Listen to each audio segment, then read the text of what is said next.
our ethos, our business, our way of treating patients is conducted in a way where we take failure very seriously and we're not scared to dissect it, however humiliating it may sound. How do you go on to opening your own practice? How do you find the funding for that? How do you know how to run a practice of this nature? It's a huge undertaking. So you don't.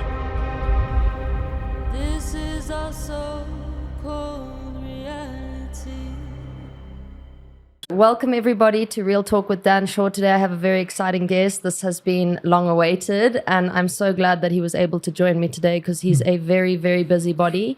This is Rhoodie Garrana, everybody. He is an implantologist, a periodontist and an oral medical specialist. And a business owner, a father, a husband, and many other hats that you wear. Yeah. Welcome to the show. Yeah, thank you so much. It's great being here. And honestly, I couldn't think of a better way than spending the afternoon with you. You've been a good friend for some time. And it also gives me the chance to interact with you and share in your passions and what you do. So I appreciate hopefully we'll have an enlightened conversation. So let's start off with who you are, what it is that you actually do, why you're inspired by the work that you do, and where you started. So I'm a periodontist, and in South Africa, periodontists are trained in a tri-legged fashion. We deal with periodontology, the disease of gum and bone. We deal with implants, and we do dental implantology. And we also do oral medicine, which in many other countries is a medical-based specialty. But traditionally in South Africa, from our historical inertia that we've experienced, we train oral medicine is a specialty that falls within periodontics. So that's a lot of your autoimmune diseases, diagnostics of cancers and things like that. So quite a broad speciality and an extremely tough one to get through at university, and it was a really challenging part of my life. But nevertheless, periodontics is what we do now, and we in private practice in Bryanston, northern suburbs. I worked for a long time at Charlotte Matreke Hospital, where we did, I did all my undergraduate studying and postgraduate, my master's before I specialized, and I also spent some time overseas in various courses and diplomas, which kind of led us to this point. I suppose the best place to start would be in the beginning, and I grew up in what I would consider a middle-class family in South Africa. We never really wanted for anything, but we were brought up in a very modest way with very strict family values. We're a close-knit family, and my father came to South Africa in 1972, and he was very young then, and they started a life here. And coming from an immigrant family. Where did they immigrate from? They came from Mozambique. So my family's all from Portugal, but my dad was born in Mozambique. And my mother's South African, and she met my father at a young age here. And it was a different time. It was a difficult time for a lot of people in South Africa, and they were faced with lots of challenges, and they started a life here in the hope of a better life. And that's kind of like how we started. We started with this mindset of working hard and trying to make a better life for your family. And we went to a government school, and it was fantastic, and we made great friends, and we had awesome lives as kids. Like I remember clearly riding bikes in the streets until the sun went down, and I was a typical born in 1985 kid. And yeah, it was fantastic. I often think back on my school years, my primary school years, and it was really pure. My early high school time was clean. There was so little of what kind of, in a way, infects society these days, and I'm really grateful for that. And I think if I think back now at my high school, I went to St. Benedict's College in Bedford View, and I was deputy head boy there. And if I really think about the way that the school kind of influenced me and my high school influenced me leading up to this point in my life, I would say that it was probably the result of the fact that I was surrounded by a broad spectrum of individuals.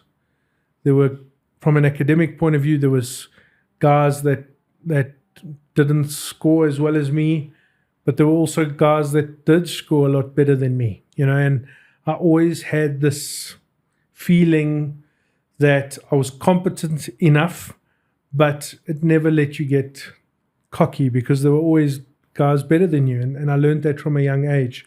But it also developed this hunger and this confidence in yourself to improve. And I think that's a very important lesson for young people to establish, is that you may be good at something, but there's always people that are going to be better than you. And there's nothing wrong with that. It's important. It's an important thing. And I think to find yourself, to gauge yourself amongst people is very important.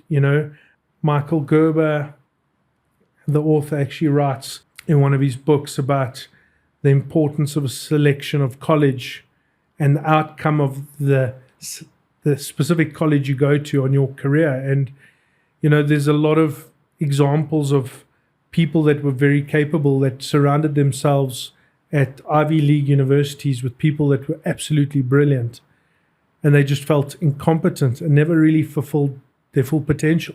At the same time, it's important to not surround yourself with people that aren't going to drive themselves like you want to be driven. So I felt like my school career did that for me. So that put me in a very good position. So you go into college now. How did you decide what you wanted to study, and what did you study first? So at school, by the time I got to matric, I was pretty sure that I wanted to go to medical school. I wasn't sure if I wanted to do dentistry or if I wanted to study medicine.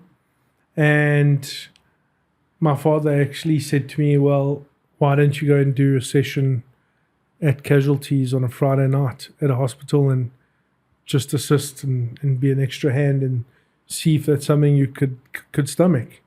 And I mean, I kind of brushed it off. I was like, of course I can, I'm going to love it. And, I can remember that Friday night so vividly.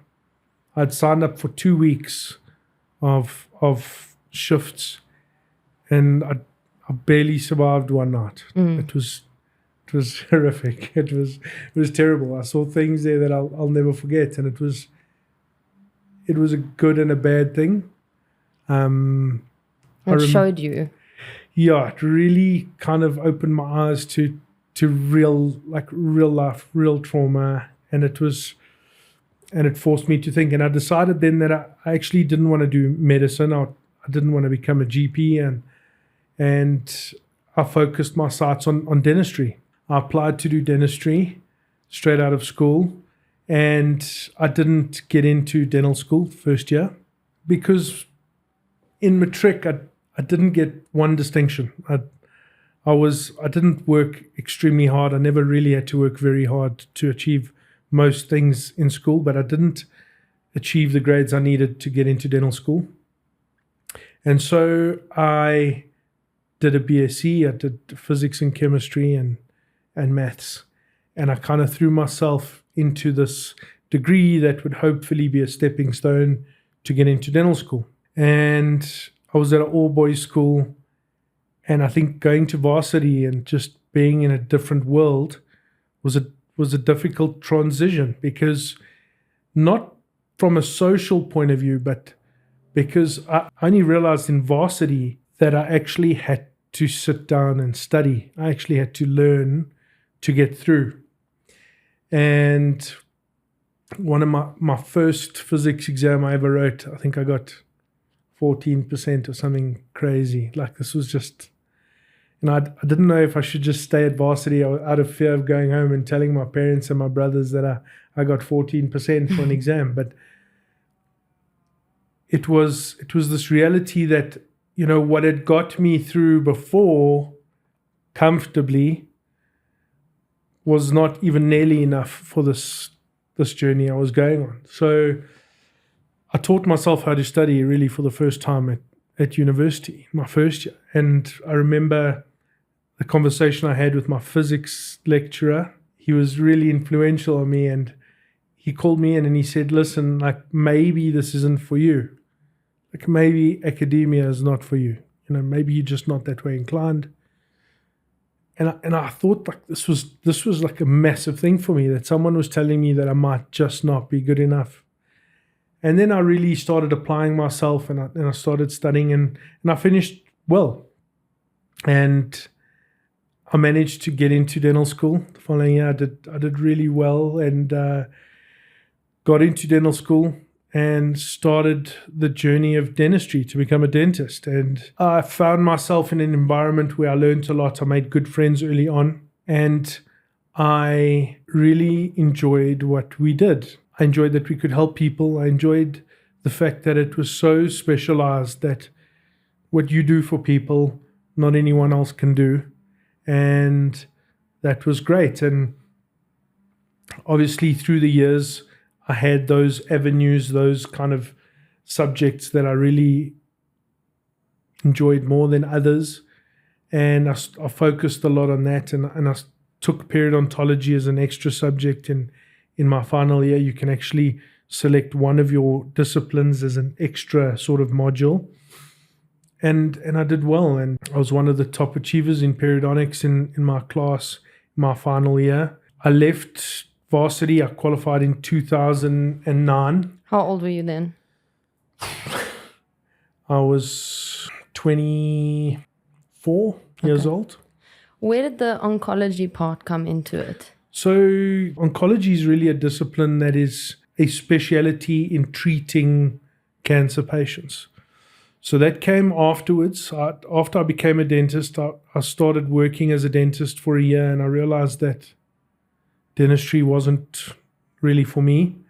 And I did a master's in the Department of Oral Medicine and Periodontology, where I spent a lot of time in the oral medicine clinic, managing patients, doing biopsies, diagnosing, managing immune-mediated conditions. And I spent a lot of time in a multidisciplinary team managing and treating cancer patients. Was this all cancer of the mouth? Or? This is, so we focused on cancer of the mouth, and primarily it's oral squamous cell carcinoma. This is the 6th most common cancer known to man, believe it or not. And the incidence was just massive. It is a staggering amount of oral cancer in our society. And whilst we're not quite at the levels seen in France and Europe, for example, we do have the extra issues of immune-mediated or immune-compromised patients in South Africa, and the coupling or the grasp that has on disease progression. So I've spent a lot of time on that, and one of my ideas was, because of the amount of people that we had that presented with these lesions, I wanted to develop a way that we could see these patients sooner. So I spent 3 years writing a paper and doing research on the most prevalent patient in over a 21-year period that presented to the hospital that I was working at. And it was an unbelievable amount of data. I spent weeks in a filing room going through data. I must say that the record keeping was impeccable from those that came before me, that just enabled that to happen. But we eventually identified a key group of individuals which were really high risk, which means that when those people came to the hospital, they could be flagged early on, diagnosed earlier on, and hopefully treated and managed. And this was What were some of the key indicators? So obviously smoking is a big issue. Smoking and drinking together, even a bigger issue. Gender there was a statistically significant difference in genders, male patients being more prevalent. The age group that we looked at, it was, if I recall now, I think it was between 50 and 60 years old was the most prevalent patient that we saw.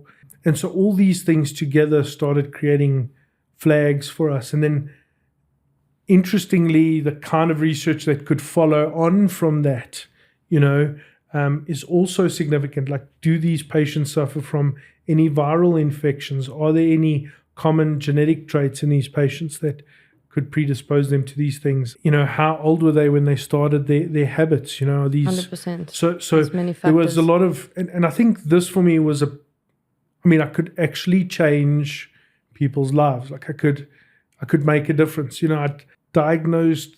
I think I sat down and had this conversation with patients so many times about bad diagnoses. That I had to sit and tell them. Give them the bad news. And it would be amazing if you could say, listen, I know you weren't expecting this, but we've picked this up like really early.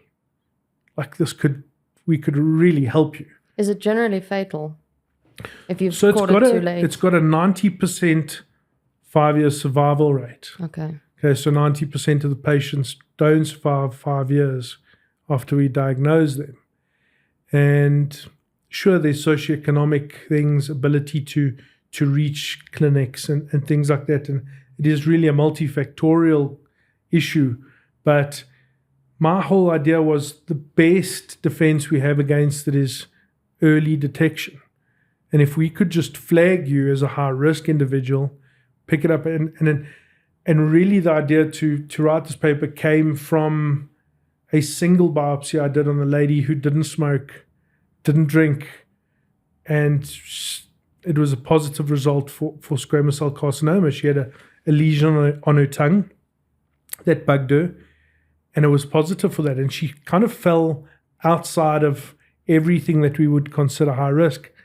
But we picked it up early and we managed her well, and I think she made a good recovery. But that was really influential on me because I thought these are things that change people's lives. And many people at that. For many people, like you have no idea the impact it has when you sit down with a patient and tell them, listen, you've got this thing and it's a malignancy and the result is this, and then all the questions come out, and it's really an emotional time. And what a better way to improve things for people and patients than to give them a system that you could pick these things up early. Yes. And it was good. I learned a lot. We spent a lot of time looking at a light called the Velscope. Velscope is a special light that we use that can detect changes in tissues early. It was amazing, and we had that technology in state. It was fantastic to actually use, and we documented a lot of cases with it. But I think that was like one of my first times in my life where I thought, I enjoy just making a difference. I want to change something significant for people, and it's not people that don't suffer with these conditions don't think about it until it's you, and then it becomes the biggest part of your life, and so that was that. And we published that paper, and it was great, and I was very proud of it. And it was really my entry into research and into the third and final year of my master's in oral medicine and periodontology. I actually decided to specialize as a registrar, as a specialist in periodontics. And so I finished off my second degree and started my third in the same year. And that was pretty adventurous. How many years did you study in total? Dentistry was 5 years, and then I did a year community service, and then my master's was 3 years, and my specialization was 4 years after that. So 13 years, yeah, after Jeez, school. that so is it quite was, a commitment. Yeah, it was. And I remember being at the hospital, like you're not earning a lot of money, and you've got to be a little bit hardened, I suppose, to walk around the hospital at all hours of the day and night and evenings and whatever. But they were good years. They were good times, and they really molded me in a good way. And it gave me the opportunity to mature through through those years. Yeah, and then I specialized in oral medicine and periodontics and oral surgery, implantology for 4 years thereafter. I was quite fixed on the fact that I was going to do oral medicine and implantology and oral surgery going forward. It was something that I took a keen interest on. I think it's probably a good time to chat about why periodontics. Between when I became a dentist and started studying oral medicine and perio, like what made me go into that specialty. And when I was a dentist, I worked in a practice and we referred our implant work and our oral medicine work to a specialist in Parktown North. And he was one of the most hardline, purist, old school specialists you'll ever meet. Like just a shining example of like perfection of what a specialist should be. He was, he wasn't there to be your friend. He was there to deliver the best he could. And I remember a case I referred to him, and I was pretty proud of it. I just come back from comm service. I just started working in this practice. And he phoned me up and he said, listen, this case you just sent me, is this your case? I said, sure. And he said, I don't want you to ever send me work again, because I think like the standard of this work is so bad. And Wonderful teacher. I was like, I didn't know what to say. I was a little bit more volatile in those years compared to now, and we exchanged some serious words over the phone. And I hardly knew this guy. Who was this guy phoning me up and calling me out when he doesn't know me? He doesn't know what I can do, obviously. And I put down the phone and I was like, oh well, his loss kind of thing. And my partner at the time in the practice, who was older than me and more experienced than me, came to me and said, look, I had a call from Dave. And I think perhaps it would be a good idea. Let's just go back to the case, have a look at it, see if maybe there's a few things that you could improve on, and maybe ask Dave's advice, take a different approach. Maybe it's a learning experience. I was like, what are you even talking about? This is me you're talking about, And I refused. I said, no, I'm not phoning Dave. He just insulted me. I'm qualified. I'm a dentist. Someone's telling me what. And so we didn't speak for a couple of months, 2-3 months. And then I decided, I got up one morning and this always stayed in my mind. However hard it was to push it out. And I called this patient to come back to my practice. After about 2 or 3 months, I just thought, you know what, let me just call her in and see how she's doing. Obviously, it's going to be perfect. And it wasn't.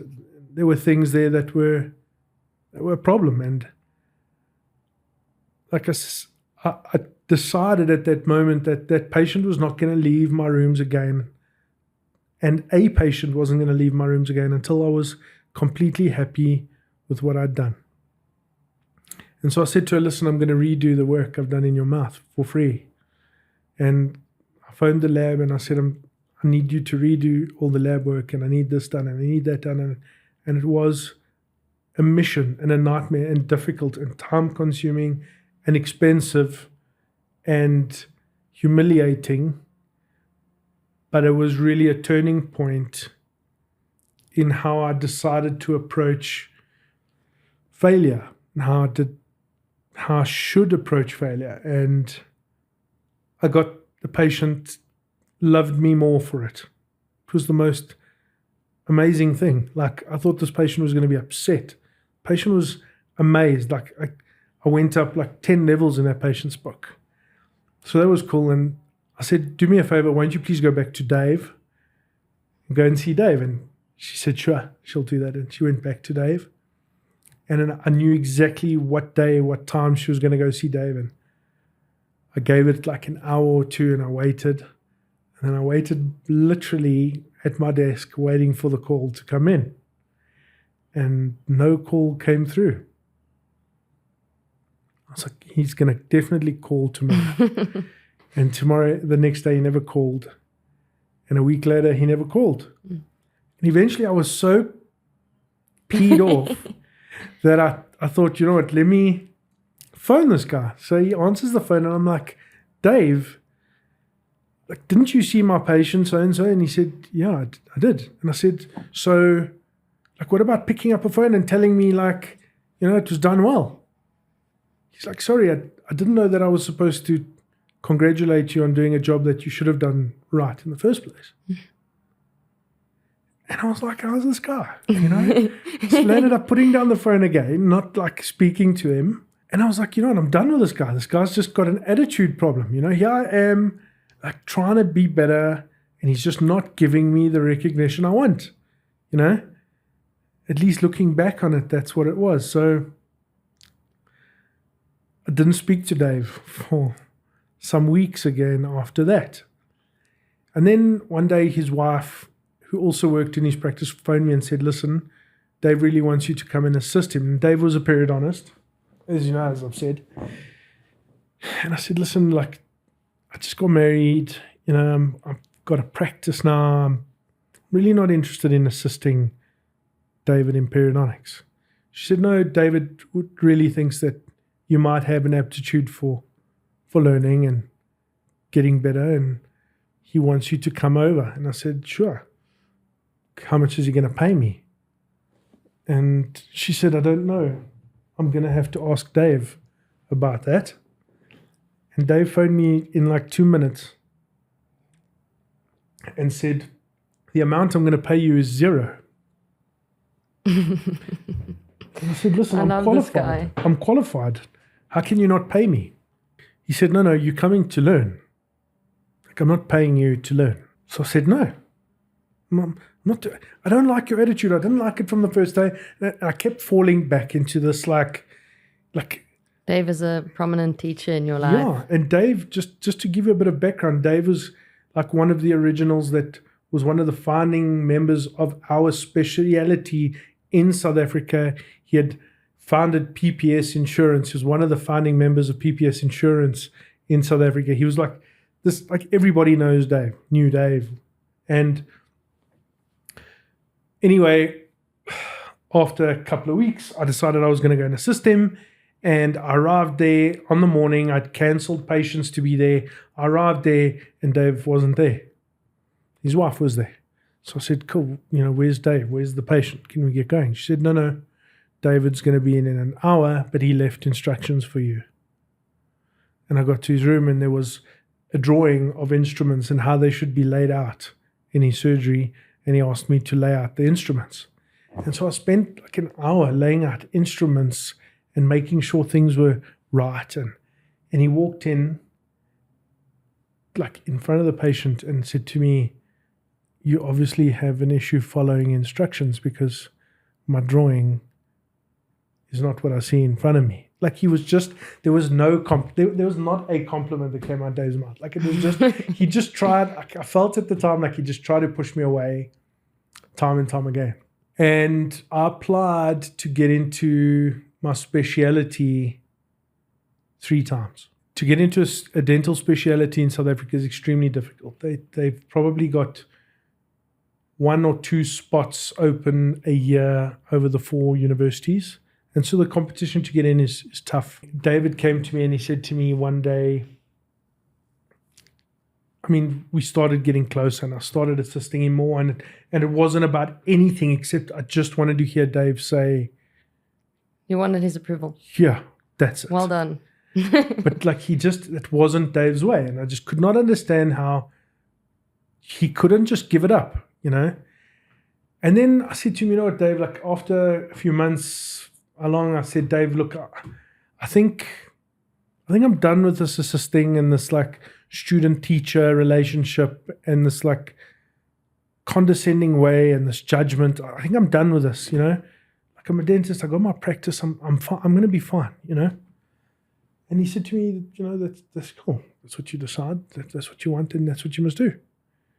And I got back to the practice, and I filled those days with more patients. And my partner came to me and said, "What's happening with you and Dave?" And I said, I think I've taken everything I can take from that, And then one afternoon, David arrived at the practice, which he never did, with a set of application forms to specialize.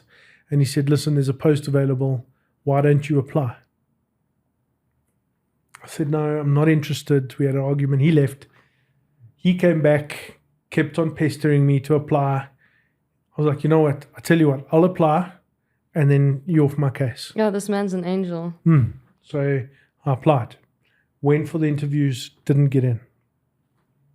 Went to Dave, I said, "You see, I knew I wasn't going to get in." The next time there was a post available, I applied at another university. Also didn't get in. But you're also learning through these processes. It's not, I realized that preparing for these phases of your life are critical. And I walked into 2 of them thinking, I'm just going to apply.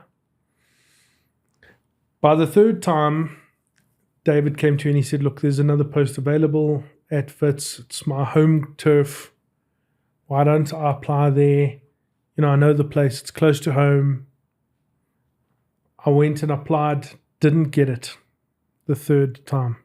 And I was really upset with Dave about this because now I felt like I'd spent so much time going for interviews and trying to get in, and it just wasn't going to happen for me, And I focused on the failure of the event and not why I wasn't getting in. Why was that? Because I wasn't prepared for that phase yet. I don't think I was ready. I wasn't ready. My attitude wasn't ready. I wasn't applying myself correctly. I basically called it off with Dave. I said, "Dave, listen, you and I, we have to you have to give me distance now and give me space, give me distance, give me space. And you need to just let me be, not everyone is going to be a periodontist. And I'm tired of feeling bad about that." And I said, they obviously don't want me there. I remember those words clearly. And he's like, "It's not that they don't want you there. You just haven't realized what you need to be to get there." And I was like, "Whatever. Space, please." So in hindsight, what did he mean? What did you need to be to get there? I needed to change my design in the way I dealt with failure. If something didn't go my way, I wrote it off as must be someone else's fault or someone else's problem, or these things happen. You can't win at everything. So what's a different perspective to have on it then? Different perspective is to look at your approach to things in life and say, if you don't get that job, if you don't get that award, if you don't win that race, you don't pass that maths exam, I think the critical thing to do is to try and get past your sorrow and the often self-inflicted humiliation of it, and try and dissect it and ask yourself, were you really 100% applying yourself, A, and B, were you applying yourself in the correct manner to achieve the desired outcome? So what comes to mind is Roger Federer. He won over 80% of his matches through his career. But in each of those 80% of each match in that 80% category, he only won 54% of the points in those matches.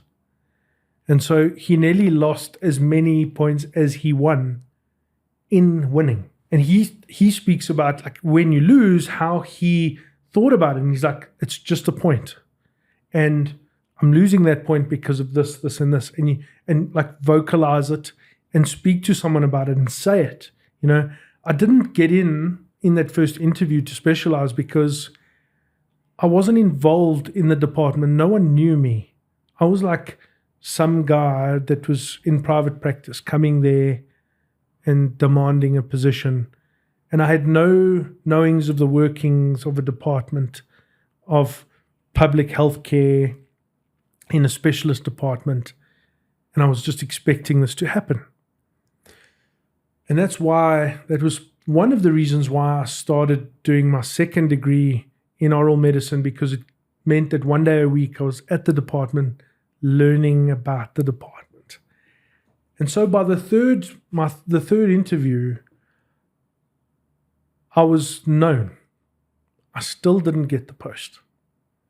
And then I was done. I was like, I'm done. Okay, and then what was the... And then I got a call 10 days later saying that the person that did get the post dropped out. And I was the next in line. Do I still want the position? I said, cool. In my mind, as I was talking to my prof, who I got to know well over the next 4 years, I said to her, Prof, that's cool. Give me like 6 months to sort the practice out and sort my life out so that in January I can start. And she said, no, you don't understand. The post starts in 10 days. It's now or never. So I sold my dental practice in 10 days. Wow. Phoned Dave, said, Dave, I'm in. And he said, fantastic. This is great news. We need to get together. We need to talk. We need to strategize about what this means for you. And he had all this learning material that he had accumulated over his life in teaching. And he said, you're going to come and assist me, and there was this whole plan in Dave's head, and it was just like this. His plan was now coming into fruition, to fruition. And I sold my dental practice in 10 days. It's crazy if I think about it now. I literally phoned up a friend of mine and I said, I'm selling my practice. And he said, awesome. I said, make me an offer. And he did, and I sold it. And it was great for him, not so great for me, but it was a sacrifice I was making to move into a specialty. And about 2 weeks after I got into my specialization, David passed away. And this was like, if I think about it now, I really get emotional. I really do, because it was so typical of Dave to get you to a point and then just give you shit somehow, throw you this curveball that you don't know how to deal with. And Dave passed away suddenly, and it left a void that I didn't realize was even there. I never realized the role Dave was playing in my life up to that point. But he got you over that line, so... Yeah, and he taught me how to deal with failure. And I needed somebody hard and someone firm and someone that didn't give a shit about what you were going to say to them and didn't care about feelings. And you need a shoulder to cry on. I needed someone like that. And he understood how to be that person. And Dave had lots of friends and lots of people that didn't like him. And I was certainly one of those people that didn't like Dave, but I loved Dave, and Dave wasn't there. At the most important, I remember saying to Churi, his wife, I said, this is Dave. This is, I'm here now. And this was all Dave's freaking idea. And now I'm here and Dave's not here. And I didn't realize it. And there were days and weeks where I'd phone his wife and I'd be like, I really need to just speak to Dave now. There's things I'm doing. There's a case I'm doing. And I really just want, and he's not there. And the truth is that I didn't realize it, but what I did need from Dave had already been passed on to me. And Dave wasn't there because it allowed me the space to move on to the next chapter. Yes. Where I could spread my wings in a way that maybe Dave wouldn't have been suited to. And that's exactly how I viewed it. And Dave was there for just the right amount of time in my life. And it was sad, and I had it, and I still do miss Dave today. But it allowed me to now go into this world to find my own way. Yes. And I had to make peace with it. And I've still got Dave's instruments in my practice. I've still got all his textbooks that he kept in such pristine condition. I've still got them at my practice, and every now and again when I'm really feeling like I need to just, I go and I pick up one of his books and I read through the notes that he'd written. And like, it's just comforting in that kind of way. And I still speak to Chirrut, his wife. And that was a big influence for you. It was a big influence in my life. And that's what got me into periodontics. And Dave saw that I obviously had some ability. At least I'd like to think that.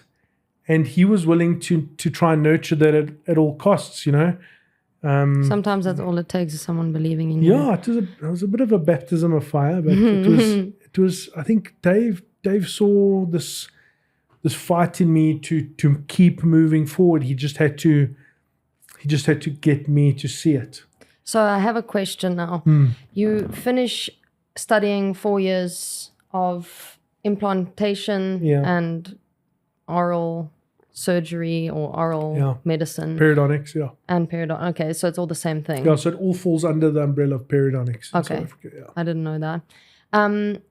So you studied the 4 years there. How do you go on to opening your own practice? How do you find the funding for that? How do you know how to run a practice of this nature? It's a huge undertaking. So you don't. This was a lesson that I'd only learned more recently, but I'd spent a lot of time learning how to be a better version of myself as a human. I then moved on to how to be a good periodontist. And then I came out of varsity and realized that I had to open a practice. And I had to actually run a business. But that's not everybody's trajectory. No. Most people feel safe to work for something that's... And it's a very respectable way, and it's a very safe way of doing it, because you're continuing in a very protected and supportive environment to do what you love. Yes. But at the end of my studying, I felt like I'd been there for so many years. Also got to a point where I thought, you know what, I needed a change, and I wanted to go back into practice because I wanted to go out on my own. I felt like this was a road. I'd got the paper, but it was a road that I had to walk on my own, and I had to see if I had what it took to open my own practice without safety nets and see if I could do it. And one of the sad realities is most specialists come out of varsity without 2 coins to rub together, and finances have never really been anything that you're too worried about, because you always had just enough money to get by. And now when it came time to open this practice, I started doing the sums of what I needed to open this practice, and it was insane. And I remember going to the bank, and like they laughed at me and they said, like, what do you have? I said, a brain. Degrees. And they were like, oh, that's cool. It's worth something. But like, you're asking for like 4 times what we think that's worth. So I'm like, okay, but that's what you guys do. Like, you guys give money to people that need it. And that's actually the time where I realized that banks don't actually give money to people that need it. They normally give money to people that don't need it. That's like the best way of doing it. That conversation with the bank and that discussion over finances was like my very first phone call with Dave, where like this penny dropped, sorry for the pun, but like light bulb went on, and I realized that this is a whole avenue that I don't even know how to deal with. Yes. And I first met it with, my instinct was to meet it with the same like, well, screw you guys, And I went back home and I chatted to Jolene, my wife, who's a lot wiser than me in a lot of ways. And she said, why don't we sit down and look at how we can structure like a proposal, give them something that they understand. Because you're asking them for something and they're like, who's this guy? What is he? Like, we don't know this guy. And so we structured, no like figures. Yeah, and so we structured a proposal, and I got some of the money that I needed. I also managed to convince some suppliers to help me out for a few months, and I found a landlord that would give me the first 3 months rent-free, and I went there and laid tiles and put up doors with my brothers and casual labor staff, and we got through, and we built this place. I remember my son was born in September, and I started my practice in August. I remember going from the hospital at Santon Clinic to my practice down the road, like to see a patient and come back to see my wife and my son, and it was chaotic. It was crazy. But there was a will to get it done, because I understood that this was the goal, and I think it was the whole preparing. Knowing how to deal with failure teaches you how to win, And so I started becoming very clear in the goals that I set for myself, and criteria that I was the exact things, like to the point where I can write it down. I could explain it to you, the things I wanted to achieve and by when I wanted to achieve them. And more often than not, these goals are not climbing Everest, like curing cancer. Like these are goals like I want to be able to pay all my bills after 3 months of opening this practice. My debt must be paid off in a year and a half after opening it. And by setting these goals, it helped me structure a way that I could get there. And because I had experienced failure, a lot of failure and rejection, and you face these things, you kind of develop strategies and you look into things. Like my colleagues and myself often had this joke. We said to each other at varsity, we said, like, preparing for an exam is more important than studying for an exam. And I think that's true for life. Like, preparing for these milestones in life are more important than just working through life. Like, you can work hard but never really be successful. We also had a very unique way, and I say we, I'm talking about my wife, myself, my team. We started developing very good ways of becoming better. I don't know if you ever heard of the Unilever paradox. So in the 80s, Unilever, that made washing powder in the UK, had a big problem with their nozzles. And I got this from Sayed and Black Box Thinking, but they had a nozzle. The washing powder used to come out through a nozzle, and this nozzle got blocked. And this was a big problem for them because their production kept being put on hold because they had to take out the nozzles, unblock them, put them back, and it was just a big story. And they gave this problem to a team of mathematicians and fluid dynamic specialists that understood the mechanics and the science behind washing powder. And they took a heck of a lot of time and a lot of algorithms, and they developed this nozzle. And it was like a launch almost of this nozzle. And after all this time and after all this money that they spent on this thing, they plugged the nozzle in and it got clogged up in like the same amount of time as the old one. And then Unilever handed over the project to a bunch of biologists. And the biologists had a very different way of approaching it. And what they did is they made 10 variations of the nozzle. They tested them, and one was a little bit better than the other 9. So they took that one and they made 9 more, small changes on that, and they went through 46 generations of this nozzle until they came out with an almost perfectly working nozzle that almost never blocked up. And I think this is true. If I think about it, this is true for a lot of what I did. I think I'm more inclined to be able to pick up what's good and bad in a situation and try and improve on it through trial and error, because I'm certainly not a genius that has the capacity to just develop a perfect solution from the get-go. I wouldn't consider myself gifted, but you're definitely entrepreneurial in the fact that you are able to pivot. Sure. And take a lot of risk. And I think this is critical. So being able to change your approach to things. And I promise you, I get it wrong.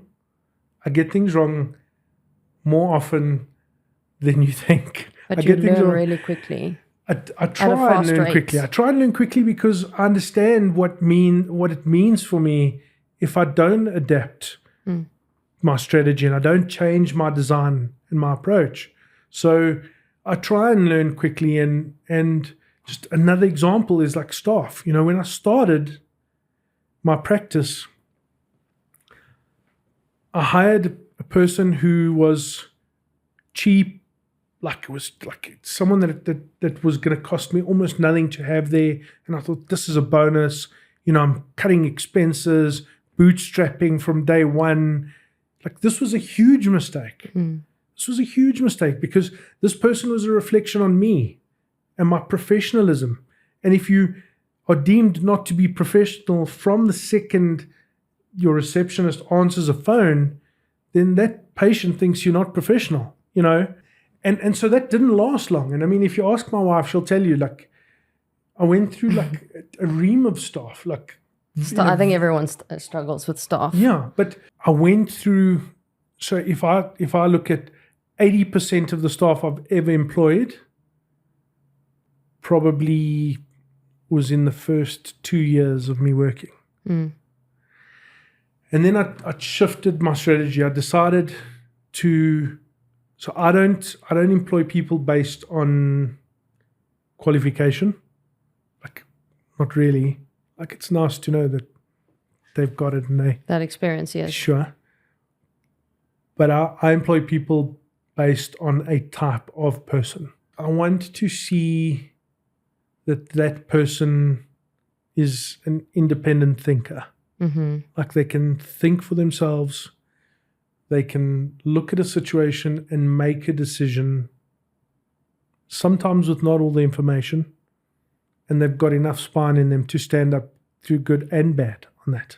This like issue of cognitive dissonance that certain staff people have in corporate and in jobs, and we all do it, is this like ability to like evade the truth or mask kind of like your actions in a way to make yourself look better, you know?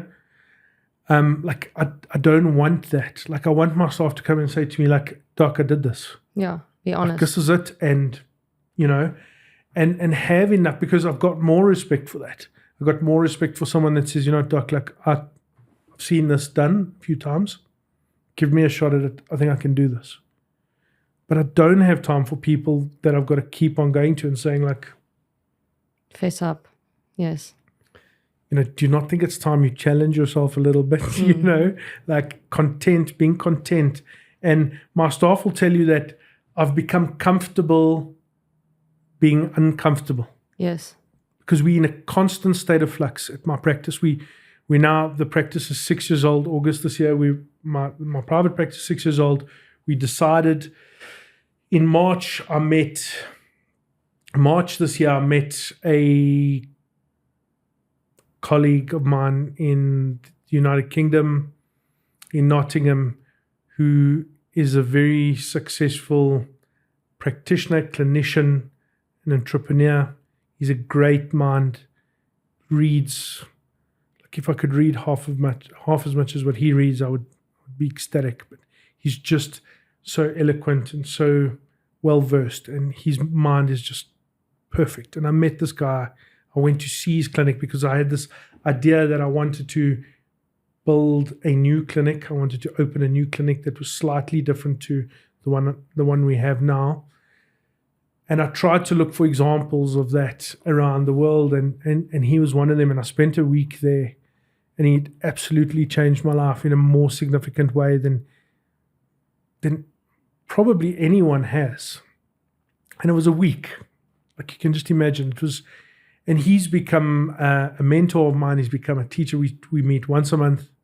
And he's been a great coach. And he's been guiding me through a lot of what we've been facing, opening a new clinic, the development of it, and the work it takes behind the scenes from myself, working on myself mentally, positioning myself and my staff in a way that is conducive to a business, but also to provide good healthcare to patients. Because at an international standard as well. You know, we kind of want to provide our patients with an excellent standard of care, but we want to grow and we want to expand, because I realized that there's only one of me. And there's only so many people I can see in a day. And there's only so many people's lives I can change. But imagine I could teach people to do that. Like, I've got to find them. I've got to find that right person. And then if I can find them and I could teach them, if I could figure out a way to really teach them how to be who I need them to be, we could create a tribe of people that change people's lives. Yes. And also on that note, to talk about the research side of it. Yeah. So the research side is, like anything, Dan, you when you throw yourself into something without a doubt is going to suffer. Something else is going to suffer, whether it's relationships, and my research side was, after I left university, I went into private practice. My research side did suffer, and it is still suffering. Not because I was willing to sacrifice it. I didn't think any less of it. It's just because there were certain things that just held more importance, held more weight at that time in my life. But by growing and expanding and developing a tribe of people who are ordinary people trying to do extraordinary things, we can achieve much more. And so one of the objectives is going to be to have a research department where we can use the data we accumulate every day treating patients to improve the way we treat people, and publish this data. And once again, I'm not talking about winning a Nobel Prize for curing cancer, because it's not about that. It's about taking small steps. Incremental changes to get there. And Colin, my mentor, he often says to me, he says, if you look back at your day yesterday, do you think you're better today than you were yesterday? And my answer is like, no, not really. And he says, but if you look back 5 years to now, are you better today than you were 5 years ago? And the answer to that is probably 100%. yes. So we're not always aware of progress because we want instant gratification. We're always looking for the solution in a bottle, but we need to trust the system, trust the way that the direction that we're headed in, and put systems in place to make sure that we can accurately follow the progress of where you're headed objectively, and that's how you get results, by being consistent every single day. And consistency is key. So that's where we headed. There's a new clinic coming up. We've been working on it since March this year. Already, like, people see a building that's gone up, which we haven't laid one brick, and we've done an immense amount of work in the background, just trying to figure out who we want to be in the world. Like, what is it that we stand for? Because people don't buy what you do. There's lots of implantologists in Joburg. People buy why you do it. Who you are. And we want to spend more than 1 second on discovering that. Yeah. And what's amazing is, since we've kind of put a name to it and given it a color and a shape and a identity, like, people have popped out, like great people have popped up to join our team. Like, we've just taken on 2-3 new staff members over the last 3 months. And these are phenomenal people. These are phenomenal people that I would never have thought would have joined us before. But they've seen something that they want to be a part of, and and they share a common goal with us. And How amazing. I think this is what it's about. And I feel like we really like starting to get traction. And the truth is we haven't laid one brick, but I feel like we've achieved so much. Yeah. By the time the building's up and nice painting is done and the glass windows are in, like that's just a vessel, you know, the real. And I'm so proud. I'm so proud of my team. And I'm so proud of the people that surround me every day and allow me to be who I want to be. It's a human capital. Absolutely. And people are not, like, you think being a leader of a group of people is a birthright.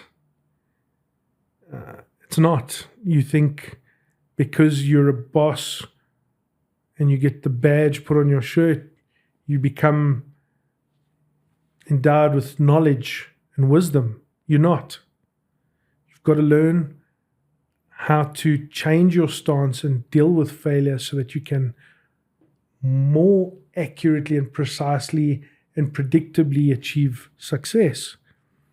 And I think my staff see this. I think they really do. Like, sometimes the amount of faith my staff put in me is just crazy. It's insane. But they would like follow me to the ends of the earth. It's so nice to hear you have that support.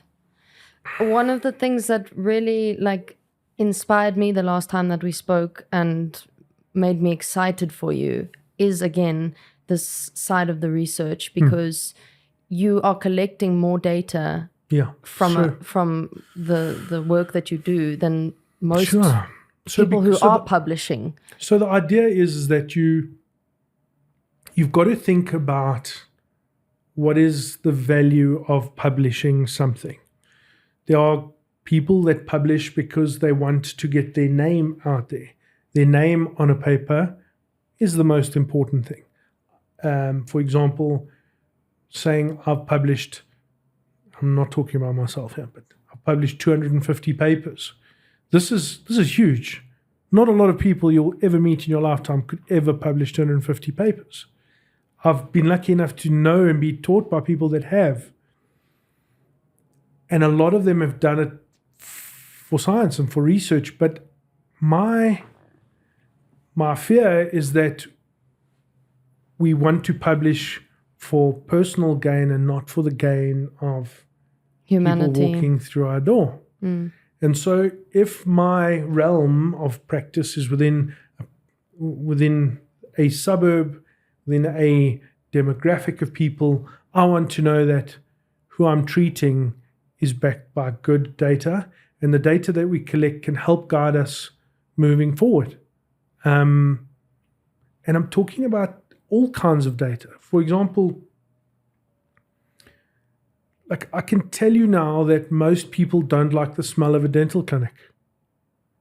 Yet there's been absolutely zero effort to change this over the last, maybe now in the last 5 to 10 years, you see practices starting to change. But these are things that alter people's perspective and their impressions and their experiences. And a simple bit of data could give you information on that. If we are treating patients with a specific kind of bone graft material or a specific technique of placing an implant or doing a sinus floor elevation, we could look at all the cases we've done, the thousands of cases we've done over a time period, and say, us here in real life, this is the results we're getting with this and this. And it's the willingness to actually look at where you're failing and why you're failing that'll guide you to a more successful stance. Which, again, is not really a mentality that people in the medical industry generally take. No. Medical people deal very badly with failure. Well, I think one of the things that hinders people from doing it is they don't want to admit failure, because then there's consequences to that and people can sue and. But look at the airline industry. Look at the consequences of a pilot doing something wrong on an aircraft. Yeah. Yet the aviation industry. That's the black box. Oh. Correct. I mean, this is not just them, but this is the aviation industry have decided unanimously to make sure that they're going to deal with failure in the most effective way possible, to make sure that errors that affect human life aren't made again. So you've decided to take the same stance. The same stance in what we do. And that is what I want to do. I want to make sure that our ethos, our business, our way of treating patients is conducted in a way where we take failure very seriously and we're not scared to dissect it, however humiliating it may sound. I've just told you now that, probably one of the most humiliating parts of my life was treating a patient in the incorrect way and being called out for it. Yeah, and I mean, like, how long it took me to be able to face that, just like as a person. I mean, what are my colleagues going to think of me? And, am I good enough? And garbage, man, garbage. I hope that you can be an encouragement to other medical professionals out there. I hope so too. To embrace failure as well, because I think so. I think we your all mindset is what's going to facilitate. So I think we need to try. I'm not saying that it's okay to make mistakes. I'm not saying that. I think, but they're mistakes. We need to acknowledge the mistakes we make. So it is not okay improve. to make mistakes, and because it's not okay, we should acknowledge the mistakes we make and try and make sure that we don't make them again. And I think we need to be very serious as a fraternity about that. And I think if people knew that there was life after making a mistake as a medical professional, they would be more willing to be open about it. Like, I really think it's as simple as that. I think if there was a place where you could go and you could say, hi, I'm a doctor and I've got 10 years of experience and I really made a huge mistake. And like, I really want someone to take out a piece of paper and write it down and send it out in a mailer to people so that everyone knows that, like, you shouldn't do this, just as an example. Do you feel like there's a culture around admitting mistakes? Like, I lecture locally and internationally now as well. And I think that there's this perception, and it's the roots go deeper than dentistry. I mean, it's social media. It's in the way we live. Like, people think that people want to see the perfect story of your life. Like, and you see this on social media every day. Like, you see people posting the most amazing holidays, most amazing physiques, the most amazing items that they've bought. Like, and we think that this is what people want to see of us, because this is, I'm talking in general, not everyone's like that. And I think to a large extent, doctors are people that live in the world, and they adopt certain bad habits from our social sort of norms and into their profession. And so we get to lectures and we see lectures and we see the best of the best cases. We don't really see failures. Yeah. We don't really see like discussions on like how to run your practice better so you don't become bankrupt like I was or I could be, just opening yourself up for that. Like, so I do think that there's not really a place for that. But I do think it's something that could potentially be and should be. I think it's probably our duty to address, in future, and through our interaction with younger doctors. And I always have a very casual, open door policy with them, and I joke a lot, and I find that you can convey a lot of serious thoughts and serious issues. You can convey a lot of that through joking and just trying to look at it in a lighter way. And I think it's got a good impact, and I feel it makes people feel comfortable, And there's a young guy that comes to my practice often, and he spends time there with me. And he just wants to watch, and he just wants to like listen, and he wants to just talk to me, and he just wants to be there. And like I've said to him, you welcome here anytime. And like I love having him around because like he doesn't actually do anything. He's like often in the way, but he's just His heart's in the right place. and I can see like a lot of me in him. Like he just wants it and he's the right kind of person. So those people will always be welcome, you know, and we'll always talk openly about mistakes. And he's seen me do things incorrectly. And he's also seen me correct those things there and then at that time. And not be scared to say, listen, I'm not happy with whatever. Like, I'm not happy with the position of this implant, or I'm not happy with the amount of anesthesia we've given this patient, or, you know, like the bleeding is too much or the bleeding is too little, or whatever the case is. And I think it's that is important. But it's your vulnerability that encourages other people to be vulnerable too. Sure. If you standing up and going, I made a mistake here, we're going to fix it, make someone else go. If he can admit it, I can too. We don't live in this perfect world. We are humans. He actually sent me an x-ray the other day, and he said, I made sure that I didn't do this like we discussed last time. And like that was so important because it means that he actually took something away. And while he was treating someone at another practice in another suburb, we influenced him to be better. Mm-hmm. And I think that is like the ultimate win, because at the end of the day, like when you're not here anymore, and I mean, this is something that I've really, without sounding morbid, but like we're here for a finite amount of time. Yeah. And like, what do you leave behind? Ferrari, a nice house, a trust for your kid, for your siblings, for whoever.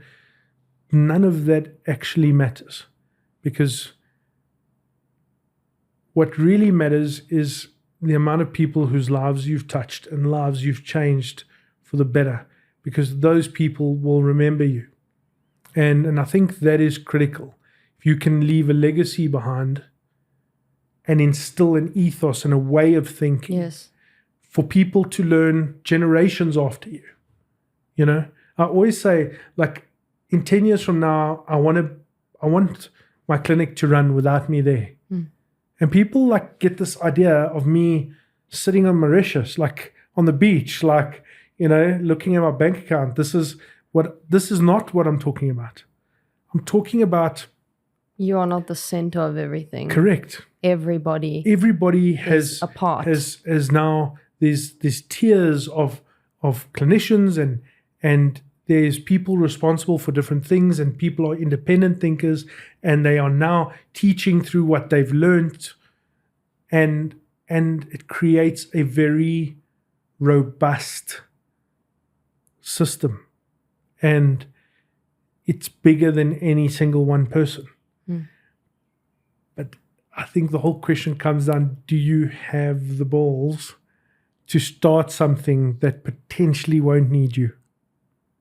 That could actually, because ultimately, if you do it well enough, they could actually say, listen, doc, it's cool, but like you're actually getting a little bit in the way here. And if wonderful. And then you can use those skill sets to build do you know something what I mean? else. But like, I mean, you've got to have some guts, because that is potentially what happens. And my staff are not scared to come into my office and say, doc, listen, like this plan that you put in place, like we think it's not working. Like they trust me, they're not scared to say that. And I encourage that, because I always want them to tell me when they think I'm doing more damage than good. Like I said, I think the common theme with you is your ability to pivot. Try. It really is, because even if in 10 years' time your practice is very successful and it doesn't need you there, you know that in every case in your life where you've pivoted and you've made a decision, life has held you. Like it's always working for you, not against you. And every hardship has been a lesson that you needed to learn. And this, I mean, hardship, we seem to, like in this modern day, we seem to think that the right way is to shield people from all harm, all negative opinion, all hardships. And of course, there are certain things that we do need to protect people against, but hardships are what created me. Like hard lessons, Of course. things that money can't buy or unbuy. Those hard lessons is what molded me. And without those, you cannot become that. So, someone said to me the other day, like if you want, like the best thing you could do for your kid as a toddler and as a child is just like not spoil them and not help them to open up that juice bottle where they can't get the straw into the hole. Like don't help them with it. And what do? We run there every single time, putting the straw in. Is it too much? Is it too runny? Is it too sweet? Is it too hot? Would you like more ice? The real world doesn't work like that. No one gives a shit about your kids' like liquid fruit temperature. Like out there, and we're not helping them. We're not. Like I look at my son all the time, and I think, like I just want to do everything for you, but at the same time, I want to do nothing, and that's such a horrible thought, And staff and a team are also very much like that. Like I've learned now that instead of micromanaging everything, you need to empower people. you need to, and they actually have to make mistakes. Yes. And they need to learn how to deal with failure, And you will get people that just aren't good people. Like you do come across people that just aren't nice people. They just want to see the world burn, and they want to see,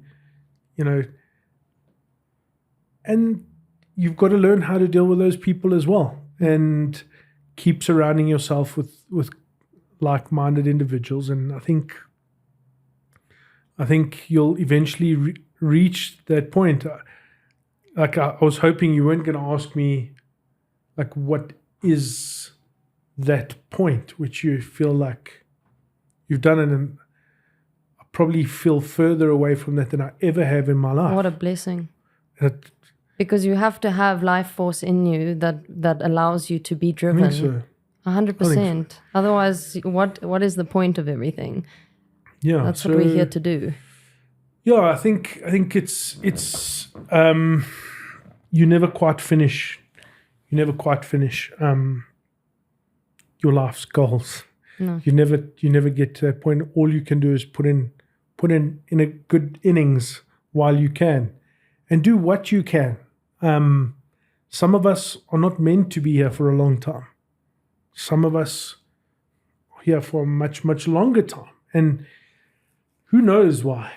There's got to be, without sounding too like spiritual, but there's got to be more forces at play than we often accept, and we've got to just do right by what we can do, and do it when the opportunity arises, because the opportunity won't be there always. You have been an amazing inspiration to me. I really appreciate your time here. It's a pleasure. If Thank you so can much leave for having us with one quote that you would, if it was the last thing you had to give someone as a gift of knowledge, what would that be? I'll just say learn how to deal with failure in your life. Like failure is not a result, but it's a marker. It's an indication that tells you to shift and move. And if you can start seeing it like that, then you're not scared of failing anymore, because you know that you're failing to actually win at the end. So that's what I would say. Oh, amazing. And can we call you the blue-eyed Elvis? Yeah, that's it. I was given. Yeah, Bella propagated that name significantly in the circles, but it's. I love it. I don't actually have a comment for that. I get quite embarrassed when I hear that. But I suppose to be compared to a guy like Elvis, it's a compliment. So I'll take it. Awesome. Thank you, Thanks. Rhoodie. I really Thanks, appreciate your time today. Appreciate it, and thank you, everyone. Okay, so if you enjoyed this episode, thank you so much for watching. Please give us a subscribe and a like. And if you don't mind leaving a comment as to who you'd like to see next, I would appreciate that greatly. Thank you so much for joining us, Rhoodie, and Thank you all for the having best me. for your new practice. I know that it's going to do great things. Thanks, and I appreciate your time and all your viewers. I hope they got something out of it. Right on.